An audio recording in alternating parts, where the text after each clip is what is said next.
आज की कहानी स्वर्ग का हकदार कौन। मरने के बाद स्वर्ग के द्वार पर 4 व्यक्ति खड़े थे। इन 4 व्यक्तियों में पहला राजा था, दूसरा एक बिजनेसमैन था, तीसरा पंडित था और चौथा एक आम आदमी था।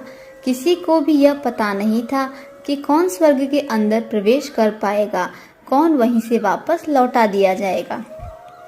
अब स्वर्ग का दरवाजा खुलने की राह देख रहे थे और आपस में बातें कर रहे थे। जैसा कि राजा को मरने से पहले से ही आदत थी, उसने अपनी बात सबसे पहले बताई। राजा ने कहा, मैं बहुत प्रख्यात राजा हूँ, मैंने धरती पर अपना बहुत नाम कमाया है, इसीलिए पूरी संभावना है कि मैं ही स्वर्ग में जाऊंगा। फिर व्यापारी ने अपनी बात सामने रखी। वह बोला, मैंने धरती पर खूब धन कमाया और उसी धन से मैंने सैकड़ों लोगों की मदद की, इसीलिए मैं ही स्वर्ग का हकदार हूँ। अब बारी थी पंडित की, तो पंडित ने मुंह खोला और सबको यह कहा, चाहे तुम जो सोच लो, लेकिन यह बात तो तय है कि स्वर्ग के दरवाजे खुलेंगे तो मेरे लिए। सब जानते हैं कि पंडित दिन रात भगवान को याद करते हैं, इसीलिए स्वाभाविक है कि स्वर्ग में पंडित का स्वागत किया जाए। जब सब ने अपना अपना पक्ष रख दिया, तब सबकी नजर उस मजदूर पर थी जो चुपचाप अपनी नजरें नीचे झुकाए बिना कुछ बोले वहीं पर खड़ा रहा। स्वर्ग का दरवाजा खुला और वहां पर एक देवदूत आकर खड़ा हो गया। देवदूत के हाथों में एक पुस्तक थी जिसमें इन सभी के कर्मों के बारे में लिखा हुआ था। देवदूत ने सबसे पहले राजा को अपने पास बुलाया और उसको पूछा, तुम बताओ, तुमने अपने जीवन में क्या क्या अच्छे कर्म किए हैं। मैं उन्हें इस पुस्तक में देखकर फैसला करूंगा कि तुम्हें अंदर आने देना है या नहीं।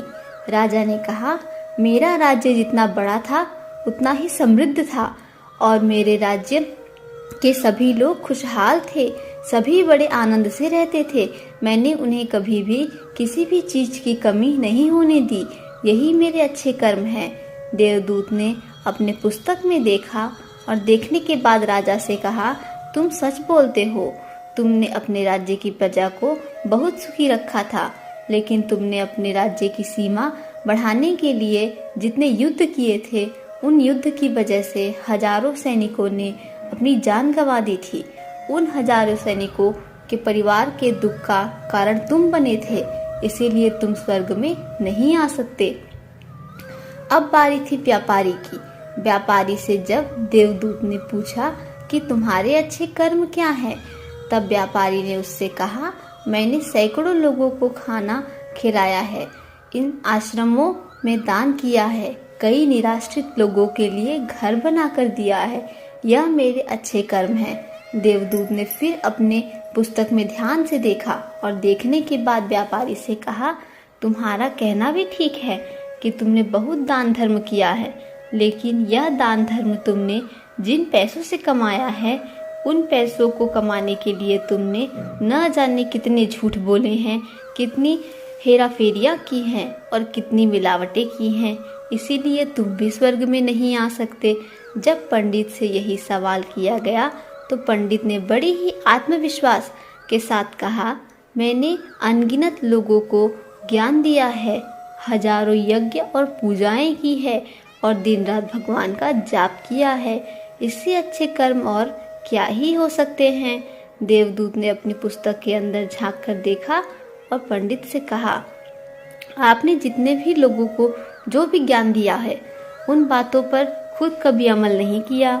आपने यज्ञ, पूजा या भगवान का नाम निस्वार्थ भाव से कभी नहीं लिया, इसीलिए आपका भी स्वर्ग में आना प्रतिबंधित है। मजदूर यह सब देखकर हैरान था। वह अब तक जिन्हें महान समझता आ रहा था, उनकी व्याख्या स्वर्ग के दरवाजे पर आकर बदल गई थी। धरती पर जिन कामों को अच्छा समझा जाता है, उनका यहाँ पर कोई मोल नहीं था। यमदूत ने जब इस मजदूर को अपने पास बुलाया और इससे पहले कि वह उसके अच्छे कर्मों के बारे में पूछता, मजदूर बोल पड़ा, प्रभु, मैं जानता हूँ कि मैं भी स्वर्ग में आने के लायक तो नहीं हूँ, लेकिन मैं फिर भी एक बार बाहर से ही स्वर्ग को झांक कर देखना चाहता हूँ। बस इससे ज्यादा मेरी कोई इच्छा नहीं है, क्योंकि ऐसी इच्छा पालने के लिए मैंने जीवन में कुछ भी नहीं किया है। मैं पूरा दिन मेहनत करता और जो भी पैसा कमाता उन्हें अपने परिवार के पालन पोषण में खर्च कर देता, इसीलिए दान धर्म के लिए कुछ बचता ही नहीं था। लोगों की भला मैं क्या सेवा करता, क्योंकि काम के बाद जो थोड़ा समय मिलता मैं अपने बूढ़े माँ बाप की सेवा में बिता देता, और यह सब करने के बाद मैं कभी कभी मंदिर भी चला जाता और भगवान से जैसा भी मुझे दिया है उस जीवन के लिए धन्यवाद कहता। देवदूत ने अपनी पुस्तक में बड़े ध्यान से देखा और थोड़ी देर देखते ही रहा। फिर उसने मजदूर से पूछा कि तुम याद करके बताओ, तुमने कभी तो कोई अच्छा काम किया होगा। मजदूर ने थोड़ी देर सोचने के बाद बोला, हाँ, मुझे थोड़ा थोड़ा याद है। एक बार मैं बहुत भूखा था और मैं खाना खाने बैठा ही था कि एक बहुत ही कमज़ोर कुत्ता जो ठीक से चल भी नहीं पा रहा था, वह मेरे पास आ गया और मेरे खाने को देखने लगा।